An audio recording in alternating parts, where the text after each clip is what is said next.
गीता अध्याय 5 श्लोक 21। बाह्य स्पर्शे स्वशक्तात्मा विन्दत्यात्मनि यत् सुखं स ब्रह्म योगयुक्तात्मा सुखम क्षयमश्नुते। बाहर के विषयों में आसक्ति रहित अंतःकरण वाला साधक आत्मा में स्थित जो ध्यान जनित सात्विक आनंद है उसको प्राप्त होता है। तदंतर वह सच्चिदानंद घन परमात्मा परब्रह्म परमात्मा के ध्यान रूप योग में अभिन्न भाव से स्थित पुरुष अक्षय आनंद का अनुभव करता है। ज्ञान योग का यह अति महत्वपूर्ण श्लोक है। कई राज यह श्लोक खोल रहा है। जब साधक बाहर के विषयों को छोड़कर अर्थात उनमें आसक्ति रहित होकर ध्यान लगाता है, उसका अंतःकरण, उसका मन, उसकी चेतना भीतर अपनी आत्मा के ध्यान में निमग्न होती है।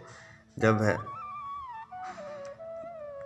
आत्मा के ध्यान में मग्न होता है तो वह आत्मा के ध्यान जनित सात्विक आनंद को प्राप्त होता है। ऐसा नहीं है कि विषयों में आनंद नहीं है, विषयों में आनंद तो है लेकिन सात्विक आनंद नहीं है। सात्विक आनंद कहाँ है? भीतर है। और दूसरा बात कि विषयों का जो आनंद है, इंद्रियों और विषयों के संयोग से जो आनंद आता है वह क्षणिक है, लेकिन भीतर का जो आनंद है, जो सुख है, वह अक्षय है। इसीलिए साधना की जाती है, इसलिए योग किया जाता है, ताकि उस अक्षय आनंद को जो व्यक्ति प्राप्त हो जाए तो बाहर के विषयों में फिर उसकी रुचि नहीं रहती है। लेकिन उससे पहले बुद्धि और विवेक द्वारा बाहर के विषयों से आसक्ति हटाकर उसे ध्यान में डूबना पड़ता है। ध्यान में डूबते डूबते वह आत्मा में स्थित होने लगता है, तब वह आत्मा के सात्विक आनंद को प्राप्त होता है। यह इस श्लोक में लिखा हुआ है। सबसे पहली बात तो बाहर के विषयों का जो आनंद है वो क्षणिक है। जैसे कि बहुत मेहनत की, बहुत साल लगाए और थोड़ा सा सुख मिला। जैसे कि किसी ने 25 साल पढ़ाई की, मेहनत की और वह IAS ऑफिसर बन गया, कलेक्टर बन गया, DC बन गया, तो 25 साल मेहनत के बाद थोड़ा सा आनंद मिला और कुछ दिन वो आनंद रहा, धीरे धीरे कम होता गया और 6 महीने साल बाद वो समाप्त हो गया। ऐसे ही सभी बाहर के आनंद है, वह क्षणिक है और उस क्षणिक को पाने के लिए भी बहुत मेहनत करनी पड़ती, तब वह क्षणिक आनंद मिलता है, लेकिन वह भी समाप्त हो जाता है, वह भी स्थिर नहीं रहता है। एक तो बाहर के जो आनंद है वो असात्विक है, उनके साथ दुख जुड़ा हुआ है, यह दूसरे श्लोक में आएगा, अगले श्लोक में। और दूसरी बात, वह क्षणिक है, लगातार नहीं है, थोड़ा सा है और हमेशा के लिए नहीं है। और उस आनंद को पाने में भी दुख मिलता है और उसको पा लेने के बाद भी दुख मिलता है। बाहर के आनंद में ये भी एक दिक्कत है, लेकिन भीतर का आनंद सात्विक है, अक्षय है और उसके फल रूप कह लें या सह उत्पादित रूप से दुख नहीं मिलता है। जैसे कि सूर्य की किरणों से भोजन बनता है, पौधे भोजन बनाते हैं, उनमें एक शक्ति संचित होती है। उन पौधों से जो भोजन बनता है, जो फल लगते हैं, जो फूल लगते हैं, उनको हम खाते हैं और उससे हमें शक्ति प्राप्त होती है। लेकिन उसमें मल का अंश होता है, कुछ हिस्सा उसमें शक्ति का होता है, ज़्यादातर हिस्सा उसमें मल का होता है, जो मल के रूप में हमें शरीर से अधो छिद्रों द्वारा बाहर निकालना पड़ता है। जो हमने फल खाया, जो हमने अन्न खाया, उसमें शक्ति तो थी, लेकिन शक्ति थोड़ी थी, बहुत मल बहुत ज़्यादा था। शक्ति हमें प्राप्त होगी और मल का हमने निष्कासन कर दिया।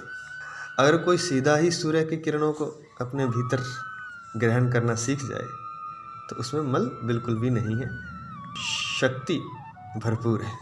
इसी तरह से इसे समझते हैं कि बाहर के विषयों में आसक्ति रहित होकर जब साधक ध्यान लगाता है तो अंतःकरण उसका शुद्ध होता है और वह आत्मा के सात्विक आनंद को प्राप्त होता है। जब वह आत्मा में मिल जाता है, आत्मा से एक हो जाता है ध्यान करते करते। और आगे लिखते हैं कि तदंतर वह सच्चिदानंद घन परब्रह्म परमात्मा के ध्यान रूप योग में अभिन्न भाव से स्थित पुरुष अक्षय आनंद का अनुभव करता है। आत्मा से एक होने के बाद वह रुकता नहीं है, वह और आगे चलता है। पहले तो वह अपने भीतर जानता है कि मैं आत्मा हूँ, आत्मा से एक होता है, और तदंतर वह परमात्मा के सच्चिदानंद घन पर ब्रह्म रूप के साथ भी अभिन्न भाव से स्थित हो जाता है। कहने का तात्पर्य है कि एक तो व्यक्ति चेतना है जो व्यक्ति के अंदर स्थित है, जो व्यक्ति की आत्मा है, वह उससे मिलता है।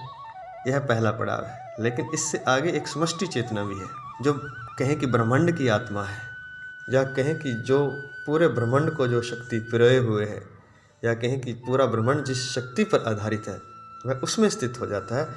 लिखा है कि उसमें अभिन्न भाव से वह स्थित हो जाता है। कहने का तात्पर्य यह है कि वह परब्रह्म के साथ एक हो जाता है। पहले तो वह अपनी आत्मा के साथ एक होता है, उसकी चेतना आत्मा के साथ एक होती है, फिर वह साधना करता रहता है, ध्यान करता है और आगे बढ़ता है, तो फिर वह ब्रह्म के साथ एक हो जाता है। वो ब्रह्म के साथ जब एक होता है तब उसे अक्षय आनंद का अनुभव होता है। अक्षय का तात्पर्य यह है कि वह कभी क्षय नहीं होता, वह कभी खत्म नहीं होता। वह आनंद वह बढ़ता ही जाता है, नित्य नूतन, प्रतिदिन वह बढ़ता ही जाता है, बढ़ता ही जाता है, क्योंकि वह अनंत है, वह कभी कम नहीं होता और उसका फल रूप दुख भी नहीं भोगना होता। जैसे कि बाहर के जो आनंद हैं वो पहले तो मिलते बड़ी मुश्किल से, अगर वो मिल जाते हैं तो उनसे फिर आनंद तो क्षणिक होता है, लेकिन दुख बहुत बड़ा होता है। अब किसी को अच्छी अच्छी चीज़ें खाने का, बेहतर खाना खाने का आनंद लेने की आदत है, या उसको अच्छा लगता है, वह ज़्यादा से ज़्यादा खाना खा सकता है और आनंद ले सकता है। लेकिन बहुत ज़्यादा खा लेगा तो फिर उसको दुख होगा, फिर उसका शरीर खराब हो जाएगा, नष्ट हो जाएगा, पेट गड़बड़ हो जाएगा। तो भोजन का आनंद जो लेना चाहता है उसको भोजन के आनंद के दुख भी भोगने पड़ेंगे। उसकी आयु भी कम हो सकती है, उसका शरीर रोगी हो सकता है। कहने का तात्पर्य यह है कि बाहर के विषयों के जो आनंद हैं उनमें दुख साथ में जुड़ा हुआ है। एक तो वो क्षणिक है, एक उसमें दुख भी मिलता है। अर्थात बाहर का दुख सात्विक नहीं है, असात्विक है, अर्थात उसके साथ दुख जुड़ा हुआ है। दूसरी बात, बाहर का जो सुख है वो क्षणिक है, वो अक्षय नहीं है। तो ध्यान से यहाँ पर सात्विक आनंद और अक्षय आनंद की प्राप्ति होती है। वो कैसे होती है? बाहर के विषयों में आसक्ति रहित अंतःकरण वाला साधक आत्मा में स्थित जो ध्यान जनित सात्विक आनंद है उसको प्राप्त होता है।